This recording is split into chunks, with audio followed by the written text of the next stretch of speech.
Friends, होता क्या है कि कई बार जो हमारे इन्वेस्टर्स होते हैं या हमारे सब्सक्राइबर्स हैं, उनको कई बार एक डाउट खड़ा हो जाता है कि यार जब भी म्यूचुअल फंड का सिलेक्शन की बारी आती है तो वो किस तरीके से अपने पोर्टफोलियो को मैनेज कर सकते हैं या किस तरीके से म्यूचुअल फंड को उन्हें चुनना चाहिए। फॉर एग्जांपल के तौर पे कई बार इन्वेस्टर ये गलती करते हैं कि अगर उन्हें स्मॉल कैप कैटेगरी, अगर उन्हें पहली बार तो म्यूचुअल फंड में इन्वेस्ट करना होता है तो कई बार वो ये करते हैं कि पता लगा दो तीन स्मॉल कैप म्यूचुअल फंड ही रख लिए, लार्ज कैप है ही नहीं। पता लगा किसी ने लार्ज कैप ही भर के रखा हुआ है, स्मॉल कैप है ही नहीं।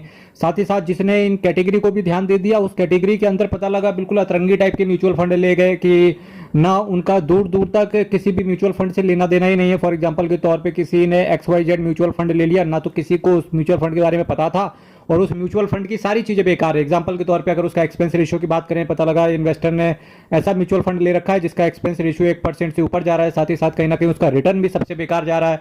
साथ ही साथ अगर उसके फंड मैनेजर की बात करें या म्यूचुअल फंड की बात करें तो किसी न किसी हर क्षेत्र में, चाहे वो कैटेगरी NAV की बात हो या एक्सपेंस रेशियो की बात हो, कहीं ना कहीं, और चाहे वो रिटर्न की बात ही क्यों ना हो, कहीं ना कहीं वो खरा नहीं उतर पा रहा है। तो आज इसी से रिलेटेड मैं आपके सामने कुछ म्यूचुअल फंड्स की बात करूंगा, जहां पर सेक्टर वाइज बात करेंगे तो कहीं ना कहीं वो म्यूचुअल फंड बेस्ट कैटेगरी में आते हैं। और आप ये म्यूचुअल फंड जितने भी आज आपको मैं बताने जा रहा हूं, एक तरीके से मैं बास्केट के रूप में आप इसको रख सकते हैं, क्योंकि मैंने हर कैटेगरी के म्यूचुअल फंड्स को एक मिक्सचर के रूप में आपके सामने यहां प्रस्तुत करने जा रहा हूं। तो चलिए शुरू करते हैं कथा को।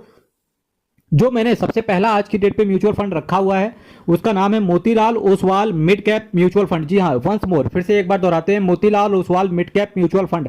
अगर मैं इसके NAV की बात करूंगा तो 62 रुपए का इसका NAV चल रहा है। रिटर्न की बात करेंगे तो 21% यानी कि 21.84% के CAGR के हिसाब से रिटर्न मिल रहा है। मेरे मित्रों, जब भी मैं रिटर्न की यहां पर बात करते चलूंगा, जितने भी म्यूचुअल फंड की आज मैं चर्चा करूंगा, जब भी रिटर्न की बात करेंगे तो वहां पर हर म्यूचुअल फंड ने CAGR के हिसाब से ही रिटर्न दिया है, क्योंकि म्यूचुअल फंड की एक बहुत अच्छी खूबसूरती ये होती है कि यहां पर आपको रिटर्न कंपाउंड होकर के मिलता है। जी हाँ, कंपाउंड होकर के मिलता है। तो अगर मैं Motilal Oswal mid cap mutual fund की बात करूंगा तो इसने 21.84% के CAGR के हिसाब से रिटर्न इन्वेस्टर्स को डिलीवर करके दिया है। और ये जो डेटा है ये पिछले 9 सालों का डेटा है। दैट मीन्स कि इन्वेस्टर के अंदर इस म्यूचुअल फंड से रिलेटेड ट्रस्ट देखते ही बनना चाहिए। साथ ही साथ जो Motilal Oswal asset management company का भी काफी सारे लोगों में एक ट्रस्ट बना हुआ है, और डेफिनेटली क्यों ना बने, जबकि मिड कैप कैटेगरी में 21.84% के CAGR के हिसाब से रिटर्न को देना आसान नहीं होता है। जबकि काफी लोगों में मिथ है कि कोई भी म्यूचुअल फंड 12-13% से ऊपर रिटर्न देता ही नहीं है। पर मेरे मित्रों, यकीन मानना ऐसा है, और ये ऐसा तभी आपको पता चलेगा जब आप अपने पोर्टफोलियो में एक अच्छा म्यूचुअल फंड रखे होंगे। और जबकि मैं अच्छा बोल रहा हूं कि बस CKD stock market news channel पर आपको हर तरीके का म्यूचुअल फंड बताया जाता है, हर कैटेगरी का म्यूचुअल फंड बताया जाता है। कहीं ना कहीं किस बेसिस पे वो म्यूचुअल फंड टॉप पे है उसका बेसिस भी आपको बताया जाता है। फंड मैनेजर का आपका क्वालिफिकेशन भी बताया जाता है, एक्सपेंस रेशियो भी बताया जाता है, इसका NAV भी आपको बताया जाता है, और कहीं ना कहीं आपका रिस्क भी मिनिमाइज किया जा सके। हर चीज से रिलेटेड आपके doubt CKD stock market news channel पर कंप्लीट किए जाते हैं। Motilal Oswal mid cap mutual fund के अगर मैं एक्सपेंस रेशियो की बात करूंगा तो जी हाँ, 0.76% का ये आपसे एक्सपेंस रेशियो चार्ज करेंगे। दूसरा जो मैंने म्यूचुअल फंड लिया है मिड कैप कैटेगरी से ही लिया है, पर उसका नाम है PGIM India mid cap mutual fund. जी हाँ, इसका NAV की बात करेंगे ₹50.2700 का इसका NAV चल रहा है। रिटर्न की बात करेंगे तो 18.56% के CAGR के हिसाब से इस म्यूचुअल फंड ने आपको रिटर्न दिया है। ड्यूरेशन की बात करेंगे 10 साल ये म्यूचुअल फंड इंडस्ट्री में अपने आप को दे चुका है। एक्सपेंस रेशियो की बात करेंगे 0.43% का है। जी हाँ, अब वहीं मोतीलाल ओसवाल मिड कैप और PGIM इंडिया मिड कैप की बात कर लेते हैं। मैंने 2 मिड कैप आपके सामने रख दिए हैं। एक जो मोतीलाल ओसवाल जो मिड कैप कैटेगरी में सबसे बेस्ट रिटर्न प्रोवाइड किया है, मैंने उस म्यूचुअल फंड के बारे में आपको बताया, साथ ही साथ PGIM इंडिया मिड कैप के बारे में भी बताया। दोनों में डिफरेंस क्या है, मोतीलाल ओसवाल का जो एक्सपेंस रेशियो है वो ज्यादा है, और वहीं PGIM इंडिया मिड कैप का एक्सपेंस रेशियो कम है, जो कि अच्छा है। पर Motilal Oswal mid cap mutual fund ने आपको 21% के CAGR के हिसाब से रिटर्न प्रोवाइड किया, वहीं PGIM इंडिया ने 18% के CAGR के हिसाब से रिटर्न प्रोवाइड किया। पर दोनों एक मिड कैप कैटेगरी में एक अपना अच्छा स्थान रखते हैं।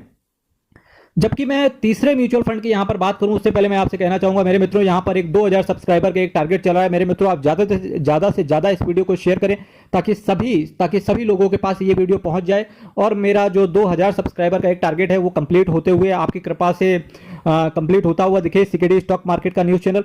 वही तीसरा जब मैं म्यूचुअल फंड की बात कर रहा हूं उसका नाम है Mirae asset emerging blue chip mutual fund. जी हाँ, Mirae asset emerging blue chip mutual fund. इसके NAV की बात करेंगे 108 रुपए का है। रिटर्न की बात करेंगे तो 21.76% का CAGR के हिसाब से इस म्यूचुअल फंड ने इन्वेस्टर्स को रिटर्न डिलीवर करके दिया है। और ये जो हमारे पास डेटा है ये पिछले 10 सालों का है। एक्सपेंस रेशियो की बात करेंगे तो 0.63% का एक्सपेंस रेशियो ये आपसे चार्ज करता है। Nippon India small cap mutual fund. जी हाँ, Nippon India small cap mutual fund मैंने नेक्स्ट म्यूचुअल फंड आपके सामने रखा हुआ है। इसके एनएवी की बात करेंगे तो 110.9613 रुपीस का इसका एनएवी चल रहा है। रिटर्न की बात करेंगे तो 24.87% के सीएजीआर के हिसाब से इस म्यूचुअल फंड ने आपको रिटर्न प्रोवाइड किया 24.87। जी हाँ, स्मॉल कैप कैटेगरी है तो 24% के आसपास रिटर्न आसानी से निकल के आ जाता है। मेरे मित्रों, अगर मैं निप्पॉन इंडिया की चूंकि अभी बात कर रहा हूं, अगर ज्यादा नहीं केवल 2 महीना पहले ही अगर किसी इंसान ने इस म्यूचुअल फंड के अंदर केवल 200 रुपए से ही एसआईपी कर देती तो यकीन मानना उस म्यूचुअल फंड जो इन्वेस्टर है उसके पोर्टफोलियो में 10% का रिटर्न ऑलरेडी आ चुका होगा। केवल 2 महीने में 10% का रिटर्न। बस केवल करना क्या होता है, जब स्टॉक मार्केट ऑल टाइम लो पर हो, यानी कि स्टॉक मार्केट में हर तरीके से, अभी 2 महीना पहले इसी तरीके से जब अडानी और हिंडनबर्ग की रिपोर्ट आई थी, हर कोई इतना डर गया था स्टॉक मार्केट के अंदर, कोई स्टॉक्स में पैसा नहीं लगा रहा था, ना ही म्यूचुअल फंड की। काफी लोग कोशिश कर रहे थे कि एसआईपी को बंद कर दिया जाए। सेबी के पास भी ये डेटा गया था कि काफी लोग अपनी एसआईपी को बंद कर रहे हैं, पर वहीं जिस तगड़े इन्वेस्टर ने एसआईपी को अपनी बंद नहीं किया और आज वो अपने रिटर्न पे तगड़े से तगड़ा रिटर्न लेके बैठा हुआ है, चाहे वो इंडिविजुअल स्टॉक के रूप में हो, चाहे वो म्यूचुअल फंड के अंदर ही क्यों ना हो। निप्पॉन इंडिया स्मॉल कैप की जबकि मैं बात कर रहा हूं आपके सामने, तो जैसा कि मैंने आपसे कहा कि रिटर्न इसका 24.87% के सीएजीआर के हिसाब से रिटर्न दिया है। और ये जो डेटा है हमारे पास वो 11 सालों का डेटा है। एक्सपेंस रेशियो की बात करेंगे तो 0.82% का एक्सपेंस रेशियो, जी हाँ 0.82% का एक्सपेंस रेशियो है इसका। और मैं जब नेक्स्ट म्यूचुअल फंड की अभी आपके सामने बात करने चल रहा हूं तो उसका नाम है Axis small cap mutual fund. एक बार फिर से दोहराओ आप सभी लोग, Axis small cap mutual fund. जी हाँ, अगर मैं Axis small cap mutual fund की बात करूंगा तो इसका एनएवी 76.4900 रुपीस का है। जो पॉइंट के आगे 4900 लिखा है तो ये मैंने स्टाइल मारने के लिए लिख दिया है, बाकी 76 रुपए अप्रॉक्स कर देंगे तो 76 रुपए इसका एनएवी चल रहा है। रिटर्न की बात करेंगे तो 23.90% का axis small cap mutual fund ने रिटर्न डिलीवर करके दिया है। ये पिछले 10 सालों में ऐसा कारनामा इसने किया है। ड्यूरेशन 10 ईयर हो चुके हैं इसको। एक्सपेंस रेशियो की बात करेंगे तो 0.53% का ये आपसे एक्सपेंस रेशियो चार्ज करता है।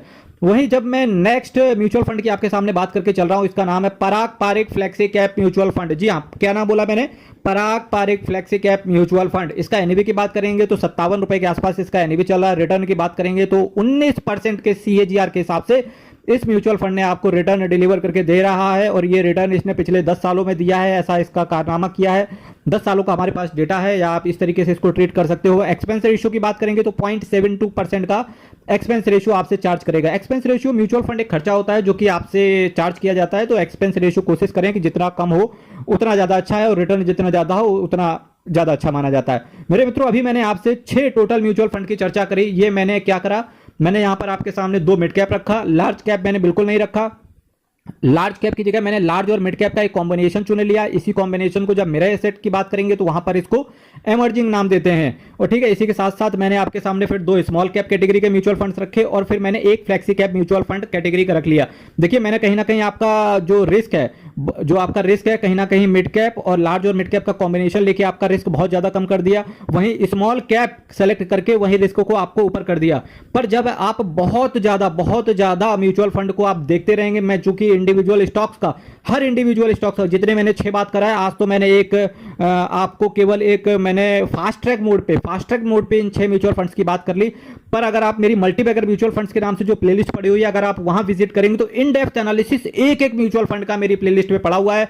मेरे मित्रों, जब आप इस तरीके से मेरे हर रोज वीडियो को 3:45 पे जो मेरा म्यूचुअल फंड से रिलेटेड वीडियो आता है उसको फॉलो करोगे तो आपको केवल एक चीज पाएंगे कि क्या होता है कि एक्सपेंस रेशियो क्या करें कि जितना ज्यादा कम हो सके उसको सेलेक्ट करो, पर इतना भी ज्यादा कम एक्सपेंस रेशियो सेलेक्ट ना कर लो कि उसकी वजह से आपका रिटर्न कहीं ना कहीं सप्रेस हो जाए। तो मैंने यहां पर कोशिश करी है कि एक्सपेंस रेशियो कम से कम रखा जाए इसके कॉम्पिटिटर के रूप तौर पे, साथ ही साथ रिटर्न को मैक्सिमाइज किया जाए। इस तरीके से मैंने कुछ उस म्यूचुअल फंड को सेलेक्ट किया है।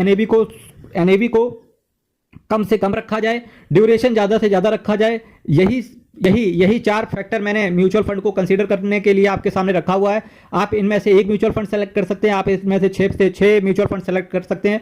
पर मैं आपसे केवल एक चीज कहना चाहूंगा यहां से कि मेरे मित्रों, mutual fund is subject to market risk and read all schemes related documents very carefully. इस लाइन के स्टॉक मार्केट में समझ में भले ही ना एक नॉर्मल इन्वेस्टर को, पर मेरे मित्रों इस लाइन के मायने बहुत हैं, क्योंकि रिस्क और आपका पैसा होता है और रिस्क का आपको पता होना बहुत ज्यादा जरूरी है। इसी के साथ मैं, चूंकि मेरे मित्रों आप चैनल सब्सक्राइब करेंगे और ये एक आशीर्वाद होता है जो कि सब्सक्राइबर मुझे प्रदान करता है।